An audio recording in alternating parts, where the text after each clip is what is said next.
Olá, meus queridos amigos, amigas, meus irmãos, minhas irmãs, de coração, de alma, dessa casa amada que tanto fisicamente tem nos feito falta, não é verdade? Boa noite para vocês. Estão me ouvindo bem? Se estiverem ouvindo bem, por favor, dá um oi aí no chat dizendo que tá uma audição ótima. Que saudade, gente, muita saudade.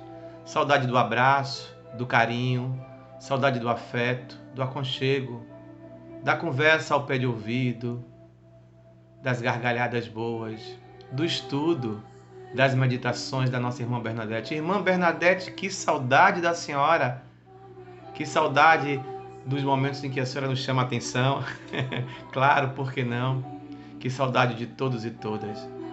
Então, participemos hoje nessa noite maravilhosa, onde o tema é um tema inspirado em uma das obras das minhas preferidas, Buscando a Verdade, e que a gente possa, assim, nessa noite de hoje, refletirmos juntos. Mas participe, pergunte, a gente vai aqui tentando interagir com vocês.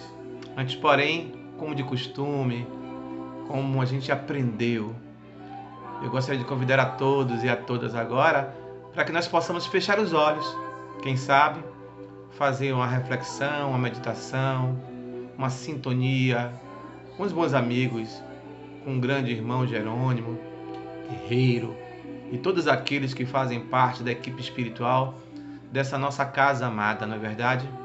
Porque sem eles nós não conseguiríamos caminhar, ou se caminhássemos, iríamos tropeçar muito mais do que já tropeçamos. Oremos. Senhor Jesus, nesse momento, Senhor, nós solicitamos a Tua presença em nossos corações, em nossas mentes, para que possa, Senhor, se abrir as comportas do entendimento, para que juntos possamos beber do Evangelho de Jesus. Ser conosco, Senhor, hoje, agora e sempre. Meus amigos, mais uma vez, que saudade grande de vocês. Não vou deixar de dizer isso jamais. Jamais dizer. Então, aqui fica o meu abraço, inicialmente. A noite de hoje é uma noite muito esperada por mim, porque é um momento de contato com a minha casa, a qual eu bebo, a qual eu me alimento, a qual eu me reenergizo para a caminhada aqui na Terra. E nessa noite nós iremos conversar, dialogar mesmo, sobre um tema que é muito caro, importantíssimo para todos nós. Busque o amor. O capítulo 9 de Buscando a Verdade, do nosso amado amigo, irmão Jerônimo. Para início de conversa, se nós fôssemos questionar, refletir, o que é o amor, afinal de contas? Digam aí no chat, o que vocês acham que é o amor? Pois é, o amor é tudo isso. É perdão, é tolerância, é compreensão, é fraternidade. O amor é a possibilidade de amar sem esperar ser amado. Mas será que todos nós, será mesmo que todos nós já amamos sem esperar ser amado? Certamente, falo por mim, ainda não. Ainda nós estamos distantes disso, não é verdade? Então, nessa noite a gente vai começar aqui fazendo uma reflexão de um parágrafo do livro do irmão. Ele diz assim: quando Jesus colocou o amor como a síntese do universo, foi para ensinar ao homem que os preconceitos sociais fazem com que ele, o amor, se perca em divagações. Profundo, né? Quando Jesus colocou o amor como síntese do universo, foi para nos ensinar, a todos nós, homens e mulheres, que os preconceitos sociais que ainda pairam em nós fazem com que esse amor se perca em divagações. Eu gosto muito porque quando nós falamos essas nossas sombras, digamos assim, a nossa irmã Bernadette, um beijo, irmã, para a senhora, ela sempre diz: não, meu filho, aqui não, aqui não. E é claro que ela, como uma boa orientadora espiritual, uma boa mentora, aquela que nos instrui, está certa em nos chamar a atenção. Entretanto, falando por mim, pequeno que sou, nós sabemos que nessa perspectiva, e aí eu falo por mim, literalmente, ainda estamos, não somos, porque ele está é o quê? Passageiro. Ser é permanente. Então nós estamos ainda eivados, cheios de preconceitos, sobretudo preconceito social. Nós nos esforçamos intelectualmente, cognitivamente, para não ter este preconceito. Sobretudo porque nós já conhecemos os ensinamentos da doutrina espírita, do Cristo Jesus, que é a mesma coisa, não é verdade? Então, por conta disso, a gente tende a dizer ou achar que não tem um preconceito. A gente acha que, eu falo com todo mundo, eu converso com todo mundo. E a gente não percebe que é um preconceito estrutural. O que é estrutural? Que se encontra nas estruturas e que nós não nos damos conta. O preconceito étnico, de cor, de pele, racial, ele existe. Nas brincadeiras, na forma de dizer. Poxa, Gleidson nem parece que é preto, nem parece. Preto de alma branca. Olha, isso é um preconceito gravíssimo. E nós não nos damos conta, por exemplo. Não nos damos conta nessa perspectiva. Brincamos de outra forma. Por exemplo, a gente às vezes falta com respeito ao feminino, à mulher. E aí, por exemplo, se tem na pista, alguém fez uma barbeiragem, como a gente fala no bom linguajar baianês, não é verdade? Digam aí no chat se não é isso. Coisa de mulher. Claro que algumas mulheres, como a nossa Yolanda querida, firme e forte, assim, eu não. Dirijo muito melhor que muitos homens. Sem perceber, também quando uma mulher diz isso, dirijo melhor, muito melhor do que muitos homens ou do que certos homens, também existe aí um preconceito estrutural. Com relação, por exemplo, ao masculino e ao próprio feminino. Porque se eu dirijo melhor que muitos homens, eu estou dizendo que outros homens dirigem bem. Então, dirigir melhor não é atributo do masculino ou do feminino, mas é um preconceito. E por incrível que pareça, o amor aí está ausente ou se encontra apagado, diminuto ou com um matiz, com a coloração reduzida. Então, o irmão Jerônimo é muito feliz quando ele nos chama a atenção que quando Jesus nos colocou o amor como síntese do universo, primeiro, para nos ensinar a homens e mulheres que os preconceitos, eles não devem fazer parte de nossa vida. Depois aqui tem mais uma perspectiva do irmão Jerônimo, ele diz assim: por isso, por esse motivo, se a gente não colocar o amor como síntese, é necessário que busquemos o amor para que a luz se manifeste em nosso caminho. Então precisamos buscar o amor para que a luz se manifeste. E o que é a luz? A luz é o divino. É o divino que habita dentro de nós. Jesus asseverou que meus discípulos serão conhecidos por muitos se amarem. Mas não esse amor no sentido vulgar do termo, no sentido do interesse, que muitos de nós ainda nos encontramos nessa questão da troca. É estrutural, por exemplo. E aí me permita, eu falo o nome de Yolanda porque é uma amiga querida de muitos anos, antes mesmo, inclusive, do Deus Luz e Verdade, nós já nos conhecíamos pelas estradas da profissão da vida. Mas, por exemplo, assim, aí eu preciso dar um presente para a Yolanda. Mas não posso comprar qualquer presente. Não vou comprar uma lembrancinha. Eu tenho que comprar um presente. Porque eu me lembro que da última vez que eu bati o carro, Yolanda me emprestou o carro. Então veja, mas Yolanda me emprestou o carro porque ela é uma pessoa boa. Ela viu que eu estava precisando. Não ia fazer falta para ela. Mas eu, porque fui educado nessa perspectiva da troca, acho que eu tenho que reconhecer. E reconhecer dar um presente que seja à altura. Veja, então é uma forma que a gente tem. A gente não consegue compreender ainda que nós nascemos para servir. Há poucos dias viralizou pelas redes sociais um fragmento de uma das palestras do nosso Divaldo, nesse tempo de pandemia, onde ele diz que todos nós, ele usa assim, invariavelmente, todos nós, no momento que nós vamos reencarnar, no exato momento, escutamos uma última frase, uma última voz nos dizendo: você nasceu para servir. Nós nascemos para servir. E o serviço vai variar de pessoa a pessoa.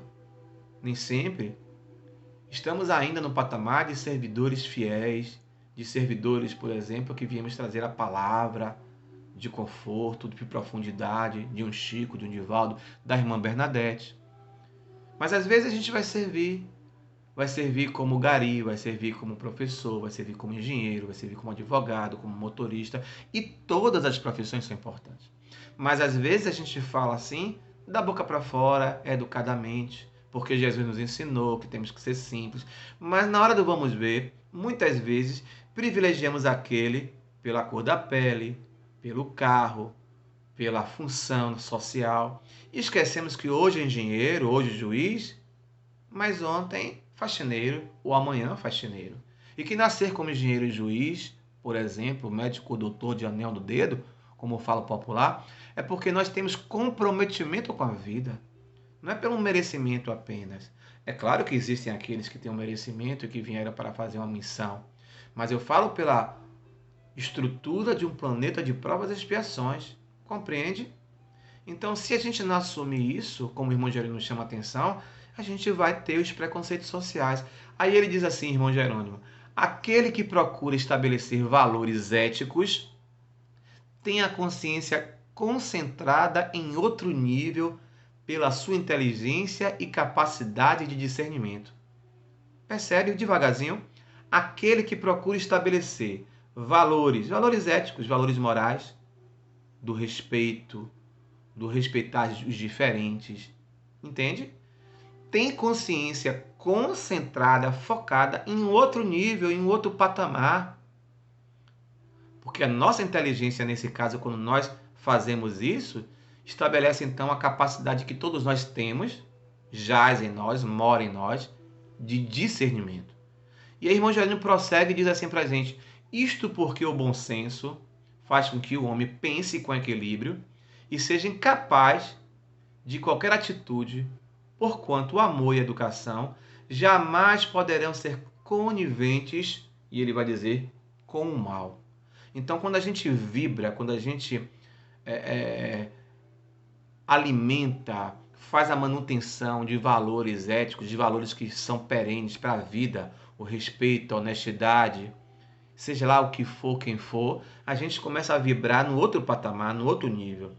Isso faz com que se amplie o nosso horizonte e a nossa perspectiva de discernimento. E aí, irmão Jerônimo diz, isto por quê? Porque vai despertar em nós, vai desaguar em nós o bom senso. E o bom senso, nesse caso, diz irmão Jerônimo, nos gera equilíbrio. E aí qualquer atitude infeliz, a nossa consciência vai chamar atenção. Porque ele vai dizer o amor, e olha que ele vai aliar uma coisa a outra, e a educação jamais poderão ser coniventes com o errado. O que é certo, e errado é errado. Por exemplo, vamos estabelecer, participem aí, por favor, no chat. Vamos estabelecer assim, na perspectiva que diz assim, por exemplo, eu posso e tenho o direito de não gostar de Gleudson. É claro que nossa irmã Bernadette vai dizer, não, a gente tem que amar, tem que respeitar. Esse é o ideal. Mas ainda imperfeito que nos encontramos, é natural, por um passado reencarnatório, por valores diferentes, por algum motivo. Então eu tenho o direito de estabelecer essa minha sombra, de não gostar de Gleudson. Mas devido aos conhecimentos, os valores que já nutri, que já aprendi com Jesus, eu tenho a obrigação, eu tenho o dever, nós temos a obrigação, o dever de respeitar. Tenho trabalho com Gleudson, eu não gosto dele, mas reconheço que ele é bom. Ele é bom engenheiro, ele é bom professor, ele é bom advogado, ele é bom despachante, ele é bom motorista de ônibus, ele é bom. O não gostar dele não deve implicar de eu achincalhar, desfazer, por exemplo, das habilidades e das qualidades as quais ele tem. Compreende? Então, nessa perspectiva, os bons amigos vão dizer para a gente o seguinte, a gente precisa pensar em amor numa perspectiva muito mais ampla. Às vezes, me permite uma reflexão mais íntima e mais cotidiana, a gente já há algum tempo utiliza a expressão amor, desculpe a vulgaridade, barateando o amor. O cancioneiro popular estabeleceu, estou fazendo amor com outra pessoa, mas meu coração vai ser para sempre seu. Olha só, gostaram? Mas olha o que ele diz: estou fazendo amor com outra pessoa, mas meu coração vai ser sempre seu. A gente faz amor? Não, não se faz amor. Claro que a gente pode dizer que isso é uma metáfora para dizer que está estabelecendo o conúbio sexual, o fazer o sexo. E aí Joana de Ângeles, em uma outra obra chamada Amor, Imbatível Amor, logo no primeiro capítulo, ele estabelece essa relação. Que se faz sexo com amor e sem amor. Quando se faz o sexo sem amor, livre, fortuito, é como matar a sede bebendo água do mar. Quanto mais sede você tem, quanto mais água você bebe, e a água do mais salgada não irá matar sua sede. Então não se faz amor. Se faz sexo com ou sem amor. E o ideal é com amor. Porque se estabelece uma outra relação. Então os amigos espirituais vão dizer, nessa perspectiva do amor, que quando centralizamos o amor em interesses inferiores, e aí diz aqui, ó, do sexo e das paixões primitivas, ó, quando nós centralizamos, focamos o amor em interesses inferiores, quais são eles? Do sexo e das paixões primitivas, tornamo-nos cárceres, prisioneiros de nós mesmos e deixamos de experimentar o amor, esse sentimento elevado que nos dignifica e nos liberta. E o que seriam essas paixões primitivas que chama a atenção dos bons amigos? Seria, por exemplo, a perspectiva do poder.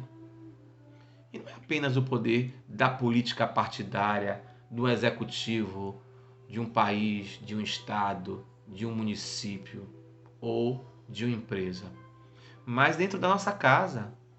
A nossa relação de chefe de família não existe, é tribo de índio. Não, mas tem que ter o líder, sim, mas hoje nós vivemos uma realidade onde a liderança é compartilhada e ser líder é diferente de ser chefe. Chefe manda, obedece quem tem juízo. Não é verdade? Líder não. Líder estabelece caminho, aponta rumos, tem tolerância, tem compreensão, compartilha responsabilidades. É diferente. Então hoje a mulher e o homem compartilham a liderança no lar. Cada um cumprindo o seu papel do masculino e do feminino, muito naturalmente. Muitas vezes é a mulher só, ou como a gente fala, mulher solo, mãe solo, ou às vezes é o pai solo. Não é verdade? Ou às vezes numa relação ali do casal pode acontecer de uma nulidade entre um e outro, e os amigos espirituais chamam atenção sobre esse aspecto, o qual nós tentaremos falar ainda aqui rapidamente. Então, quando nós focamos o amor nesses interesses inferiores, que são as paixões primitivas, o poder de mando, e às vezes estabelecido no grupo de estudo, a gente não percebe, não porque a gente coordena, porque a gente lidera o grupo, mas às vezes a gente monopoliza a palavra, o saber. Né? Na casa espírita, é claro que precisamos ter o nosso líder, a nossa líder, no caso, nossa irmã Bernadette, quem estiver na direção atualmente, a presidência com a nossa irmã Vanderly, em outros momentos estabelecido por uma outra pessoa, já tivemos Seixas, já tivemos Zeca, e certamente teremos outras pessoas e outros haverão de se repetir o processo, claro, claro. E eles têm um comando nesse momento. Mas a nova linguagem nos propõe que é uma liderança compartilhada. É claro que há momentos que precisa tomar uma decisão e aquele que está na liderança principal, ele tem que arcar com as consequências, afinal de contas, a maior responsabilidade é dele, não é verdade? Todavia, a gente precisa perceber isso. E aí a gente precisa, dizem os amigos, estabelecer algumas perguntas em função do autoconhecimento. Gosto muito de uma outra obra de irmão Jerônimo, Momento de Reflexão. Ele inicia a obra assim: conhece-te a ti mesmo. Um sábio da antiguidade já vos dizia. Então ele transcreve aquela ideia de O Livro dos Espíritos. Então chama a atenção que Jesus é a porta para que a gente possa caminhar. Então nessa perspectiva, Reforma Íntima, outra obra fantástica do irmão Jerônimo, aliás, todas as obras do irmão Jerônimo são fantásticas, e há invariavelmente o convite para quê? Para um mergulho íntimo, um mergulho interior. Desde sempre, as obras do irmão sempre foram voltadas para essa perspectiva. Então, seguindo aqui ainda essa nossa reflexão, diz assim: examina os teus sentimentos na área afetiva de relacionamento. E observa se eles quem? Os nossos sentimentos te desarmonizam ou tranquilizam. Através de sua qualidade, detectarás se amas ou apenas desejas. Aqui é uma perspectiva que os amigos espirituais nos chamam a atenção para que a gente possa observar o amor na relação do afeto, das relações da intimidade, do casal, do namoro, né? Então, vamos nos perguntar, quando a gente pensa, quando a gente examina os nossos sentimentos em relação ao nosso companheiro, à nossa companheira, quer seja uma relação heteronormativa, quer seja uma relação homonormativa, homoafetiva ou heteroafetiva, não importa, não importa. Então a gente precisa examinar os nossos sentimentos nessa área. Então, façamos perguntas. Quando eu penso no amor, eu fico tranquilo? Eu tenho ciúme da minha companheira, do meu companheiro? Participem aí. O que é que vocês acham do ciúme? O ciúme é uma coisa boa? Há quem diga que o ciúme é o tempero do amor. Infelizmente, quem assim pensa está equivocado. O ciúme não é, nunca foi, nem nunca será o tempero do amor. Alguém pode estar pensando, mas ele quando bem dosado, ele equilibra. Não, de forma alguma. De forma alguma. Observemos aí, por exemplo, o nosso país é um dos países que mais tem um grande índice de feminicídio. Nos últimos dias, a mídia aí demonstrando coisas horrorosas. Um cidadão que precisamos orar por ele, onde ele, sabendo que estava sendo filmado, ele desfechou mais de 10 socos na face de sua namorada. Isso é o ciúme. Mas alguém pode, mas esse é o ciúme desequilibrado. Qualquer ciúme é desequilibrado. Os bons amigos espirituais vão dizer sempre que nenhuma dose o ciúme é uma coisa boa, legal. Quem ama, respeita. Então, às vezes, por exemplo, eu preciso pensar, como é que se encontram os meus sentimentos na relação afetiva? Quando eu penso na minha companheira, no meu companheiro, me harmoniza? Eu tenho confiança, desconfiança? Eu tenho que colocar, por exemplo, um Google Maps para pesquisar onde está o meu companheiro e minha companheira, ou eu confio nele ou nela? Onde você estava? Cadê a senha? A gente tem que trocar a senha? Você me dá a senha, eu te dou minha senha? Não. Eu posso até dar minha senha para minha companheira, para o meu companheiro, mas por livre e espontânea vontade, não por pressão, nem por troca, nem por imposição. Quando isso acontece, os bons amigos espirituais, por exemplo, em Amor Imbatível Amor, vai dizer que nós nos anulamos. E é preciso compreender que a gente tem que ter o nosso espaço. Compreende? Então isso é fundamental. Respeito. Então, o verdadeiro amor, diz irmão Jerônimo, supera o egoísmo e trabalha sempre em favor da pessoa querida. Olha, serviço. O verdadeiro amor supera o egoísmo e trabalha sempre em favor da pessoa querida. Irmão Jerônimo. Ama, portanto, diz irmão Jerônimo, sem escravizar aquele a quem te devotas, não lhe escravizando também. Então eu não escravizo o outro, nem me permito ser escravizado ou auto-escravizar. O amor sempre tem que libertar. Isso é importante, é fundamental. O amor jamais tem que aprisionar ninguém. A maioria de nós, certamente, já ouvimos falar no príncipe Siddhartha Gautama, Buda. Assim como Jesus e todos os mestres que aqui passaram, sempre existem os mestres e os discípulos. E existem aqueles discípulos mais conhecidos. Por exemplo, Jesus tem por mais afeto, mais próximo, Simão Pedro. É o discípulo mais próximo de Jesus. No entanto, outros tantos ficaram famosos por outras questões. Judas, pela traição. Pedro, pela amizade, mas também pela negação. João, o evangelista, o jovem de 17 anos. Jovem, adolescente, o único que não abandonou Jesus. Então, existiram alguns. Aliás, gosto muito, de João Evangelista, de uma definição com relação à divindade. Ele vai fazer uma síntese maravilhosa. Deus é amor. E o amor tolera, compreende. A carta de Paulo aos Coríntios, a gente vai verificar. Ainda se falasse a língua dos homens e falasse a língua dos anjos, sem amor eu nada seria. Então, nessa carta a gente vê. Então, o amor é fogo que arde sem se ver. É ferida que dói e não se sente. É o contentamento descontente. É ganhando, servindo a um vencedor. Servindo ao vencedor. Veja, não é uma subserviência, mas é diferente. É outra perspectiva. Então, os discípulos famosos. Buda teve um discípulo muito famoso. Um chamava-se Arjuna e um outro discípulo chamava-se Ananda. Ananda ficou muito conhecido pela sua beleza física. Ananda significa também bem-aventuranças ou felicidade. E era um dos discípulos mais queridos de Buda. Conta então que Ananda, certa vez, caminhando pela estrada empoeirada, sentiu sede e viu então naquele instante um poço artesiano. Se aproximou e no poço tinha uma mulher de uma classe, de uma casta inferior a dele. Como nós já ouvimos falar naquela novela, por exemplo, Caminho das Índias, existem as castas superiores, os brahmanes.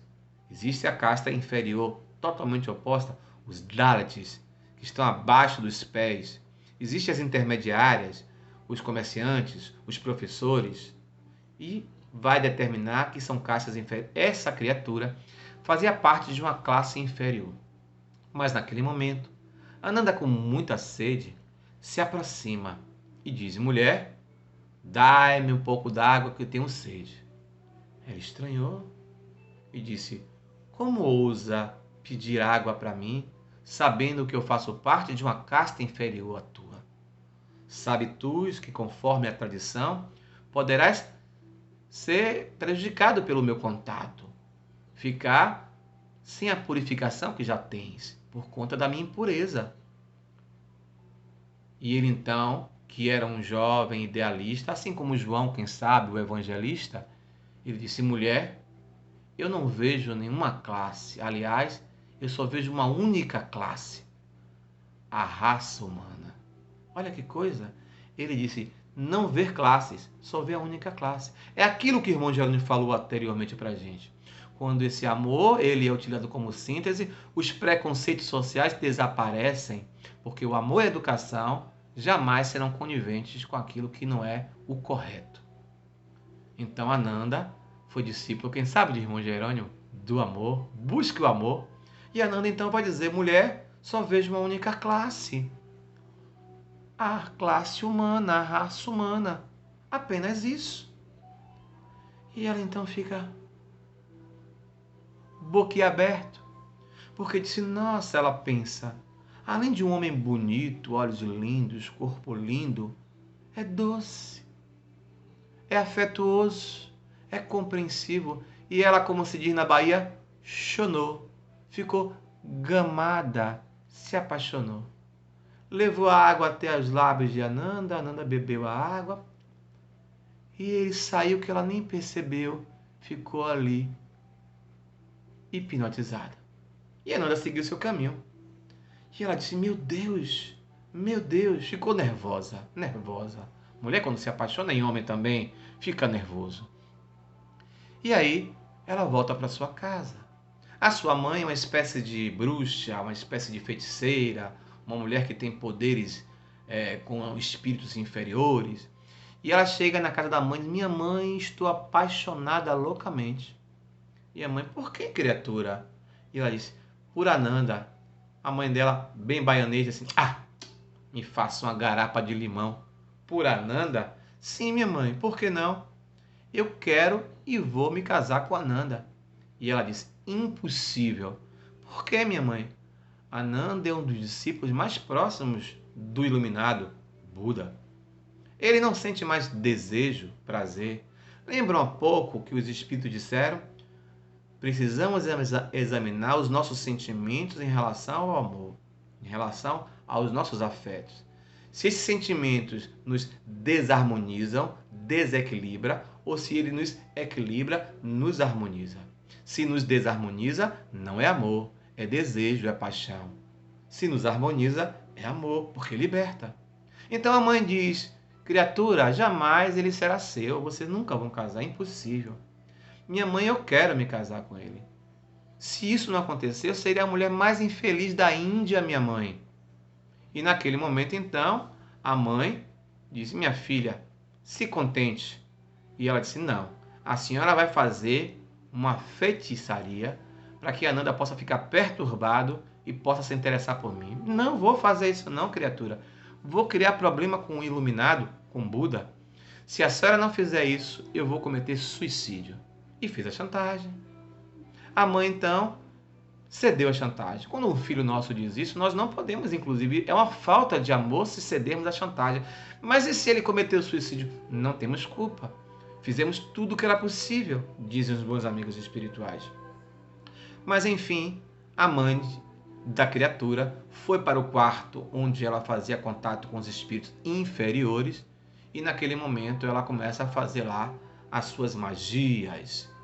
De repente, lá onde Ananda se encontrava, do outro lado, ele adormeceu. A sua filha também aqui adormeceu. E como a gente aprende na linguagem do Espiritismo, desdobraram-se.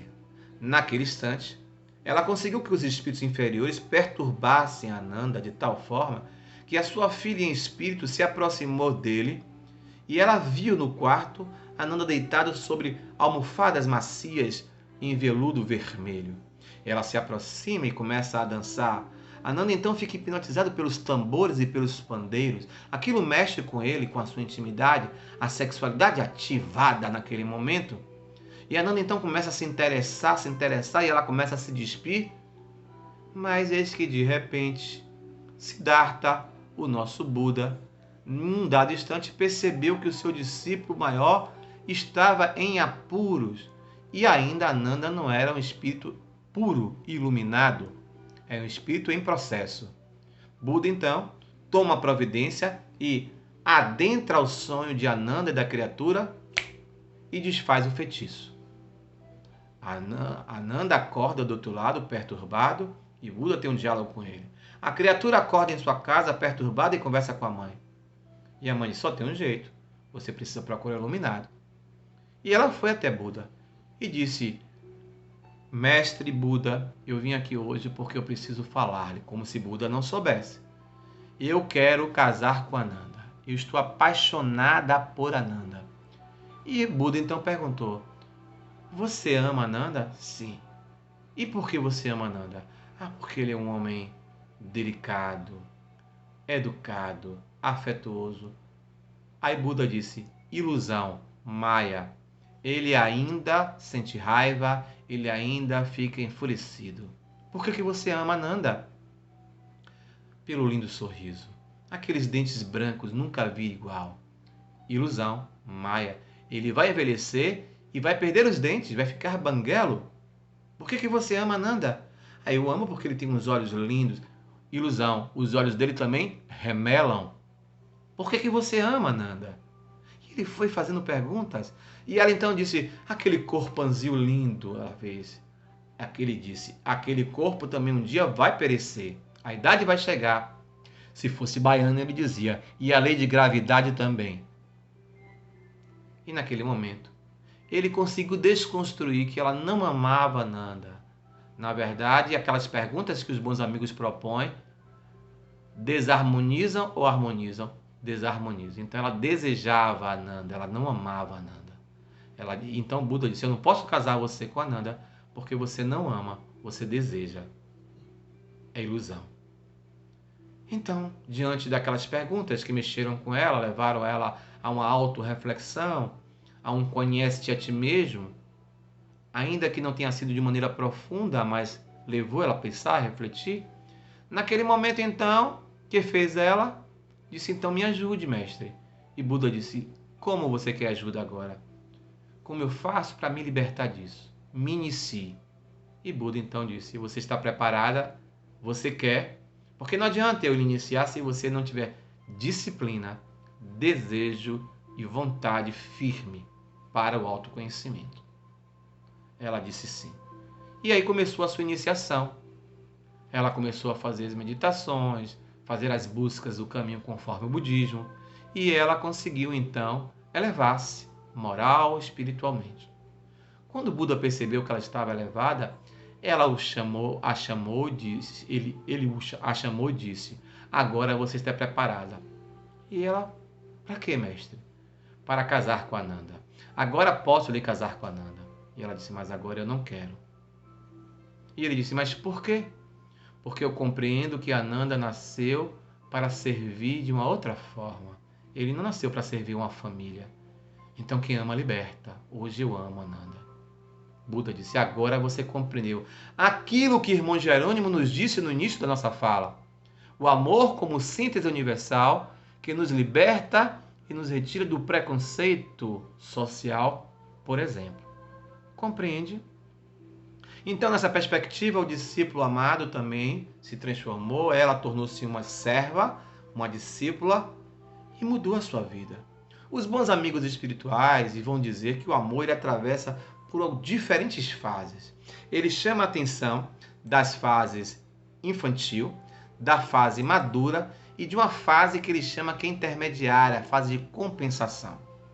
A fase infantil não tem a ver literalmente com a fase do amor da criança, mas nós podemos estar criança, estar pré-adolescente, estar adolescente, estar jovem, estar adulto jovem, estar maduro na idade, mas estar com amor infantil. Quais são as características do amor infantil? Ele tem uma característica de possessividade, de posse, meu amor.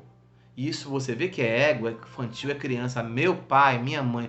Quando uma criança que ainda não tem noção fala, meu pai, se você se seu não é meu, e ela briga, né? Meu pai briga com você. É um amor possessivo, infantil. Também tem um caráter juvenil. E o que é o caráter juvenil? Insegurança. Então nós podemos ter já a idade de 20, de 30, de 40, de 50, de 80 anos. Existem casais já há muito tempo junto que se amam, mas existem aí alguns desvios. Então, quando a gente tem uma insegurança em relação ao outro, onde você estava, me dê a senha, não acredito, isso e aquilo outro, aquela ali está olhando para você, aquele olhou para você, se olhou para ela, eu estou percebendo. Esse é um amor inseguro, é um amor infantil. Uma outra fase do amor é o amor maduro. Esse se caracteriza por ser um amor pacificador. É um amor que se entrega sem reservas. É um amor que se faz pleno. É um amor que compreende que nasceu para servir e não ser subserviente.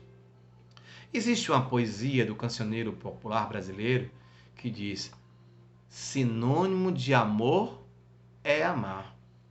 Sinônimo de amor é amar.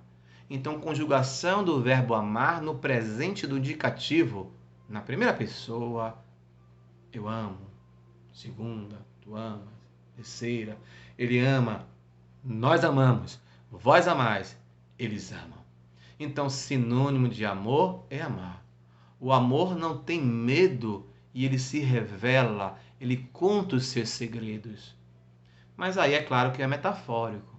Também quem ama respeita quando o outro não quer narrar sua intimidade. Porque mesmo o casal que tem filhos, que se ama, nós precisamos ter a nossa individualidade. Não confundir a expressão individualidade com individualismo. O individualismo é egoísmo, é pensar só em si. A individualidade é o meu espaço, é a minha agenda, é o meu celular, é o meu momento com as minhas amigas, com os meus amigos, na casa espírita. É o meu momento com a minha leitura, com o meu silêncio. Eu preciso da minha reserva, eu preciso da minha meditação.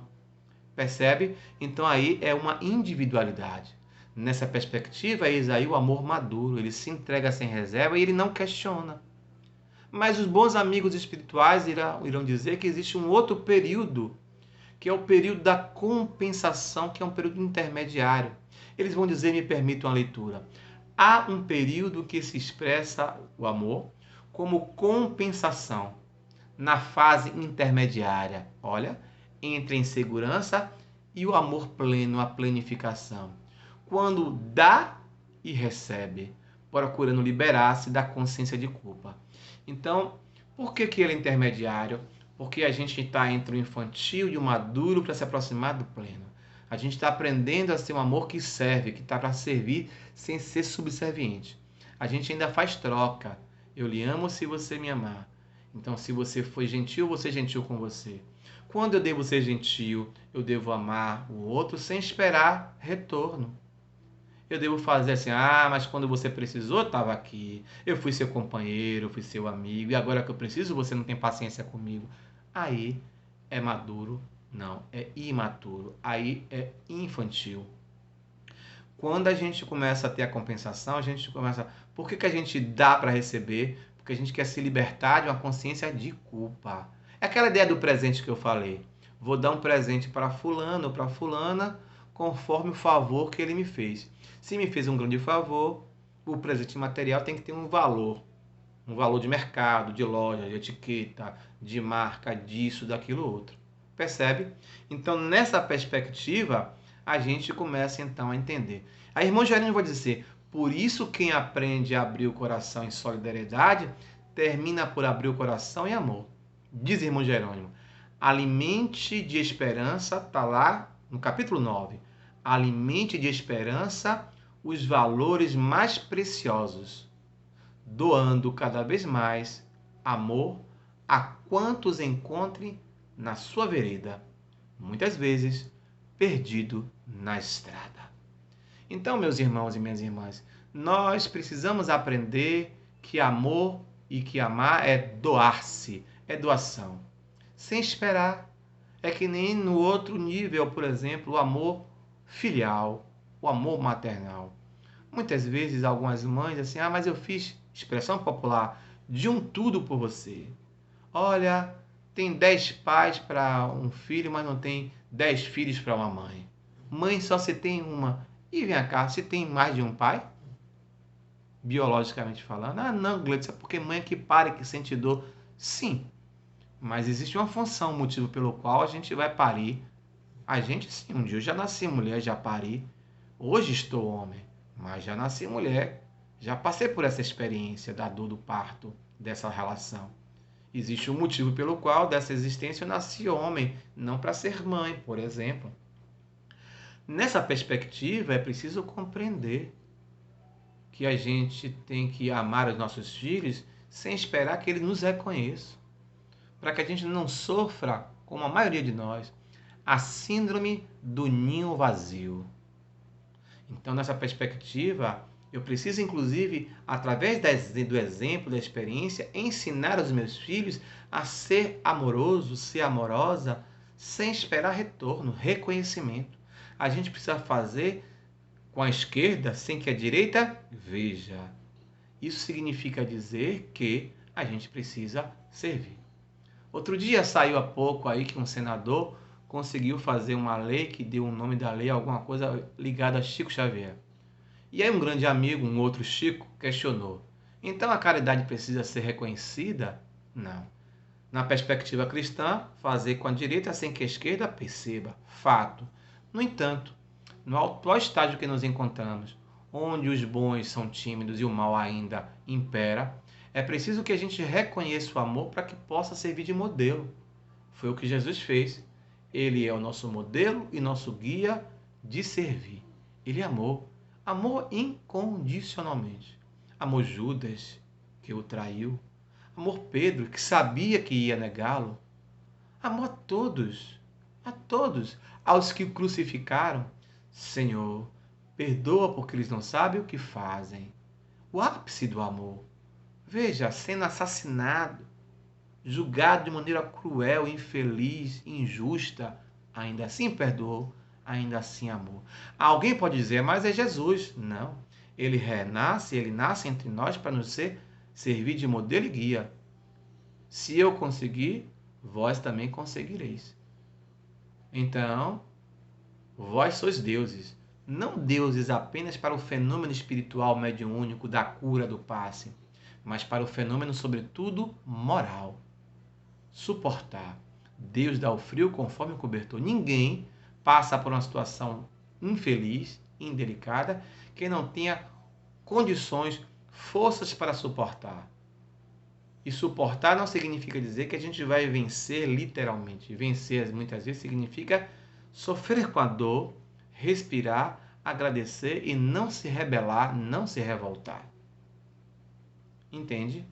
Então, gosto muito quando a irmã Bernadette invariavelmente nos conta os momentos de dores que ela passou, da perna, do atropelo, daquela roda gigante sobre ela, do enxerto, dos dias que ela ficou cantando e o médico achando que ela não ia sobreviver, e da sua capacidade de resiliência da dor.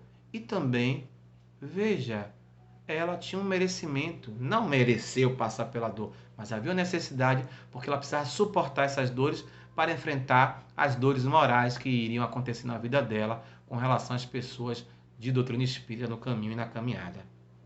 Nessa perspectiva, me lembro também de uma outra fofoca fraterna positiva, que quando, naquele instante que a irmã sofreu o acidente, Bezerra de Menezes se aproxima de Divaldo e vai dizer: meu filho, vamos orar porque uma amiga muito querida, uma irmã querida, sofre um acidente e ela precisa estar com nós durante muito tempo ainda. E está, e há de estar durante um tempo ainda, necessário para ela e para nós. Foi a irmã Bernadette. Então, nessa perspectiva, amar. Sinônimo de amor é amar. Precisamos aprender, precisamos compreender. É nessa relação. Então, aprendamos com Ananda na perspectiva quando ele diz para a criatura o amor universal que o irmão Jerônimo nos convida. Quando a gente transcende no amor, a gente minimiza, a gente reduz, a gente vence os nossos preconceitos sociais. Ananda disse: eu não vejo classe, eu só vejo uma classe, uma raça, a raça humana.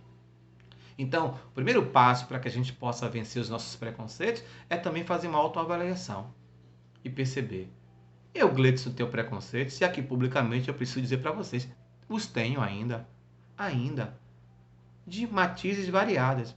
Muitos já venci, outros já compreendo que não devo ser, outros tantos não percebia ou não percebo, e às vezes é alguém amigo, amado, que me coloca o espelho e eu vou crescendo e vou percebendo.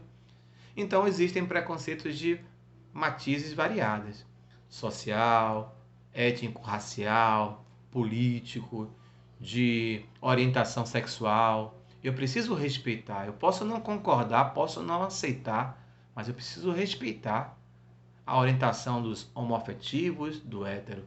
Se você tem uma filha, um filho homoafetivo, não aceito. Respeite, aceite e eduque para que ele possa ser, seja hétero, seja homo, um homem e uma mulher de bem, honesto, que não seja promíscuo, que respeite os parceiros e as parceiras, não importa se hétero ou se homo. Esse é o mais importante: ser honesto, trabalhador, ser do bem. Essa é a multiplicidade, são as dimensões do amor. É nessa perspectiva, meus amigos, que nós precisamos vencer. Compreende? Então, nessa relação, nós vamos aqui dizendo assim: que saudades, meus irmãos e minhas irmãs do Deus de verdade. Se puder, fique em casa. Se sair, use máscaras. Em breve, essa vacina há de sair. O nosso reencontro físico há de se restabelecer, porque o nosso encontro espiritual, esse jamais reduziu, se fragilizou, porque o amor está entre nós. Quem aprende a abrir a mão em solidariedade, termina por abrir o coração em amor. Então precisamos aprender. Amo vocês. Que saudade. Muito obrigado pela oportunidade, pela participação de todas e todas. Irmã Bernadette, saudades, beijo no coração da senhora. E a todos e a todas vocês, meus irmãos, minhas irmãs, em breve haveremos de nos encontrar. Repito, se puder, fique em casa. Se sair, use máscaras. Até a próxima. Beijo, fica com Deus, que Jesus nos abençoe hoje, agora e sempre.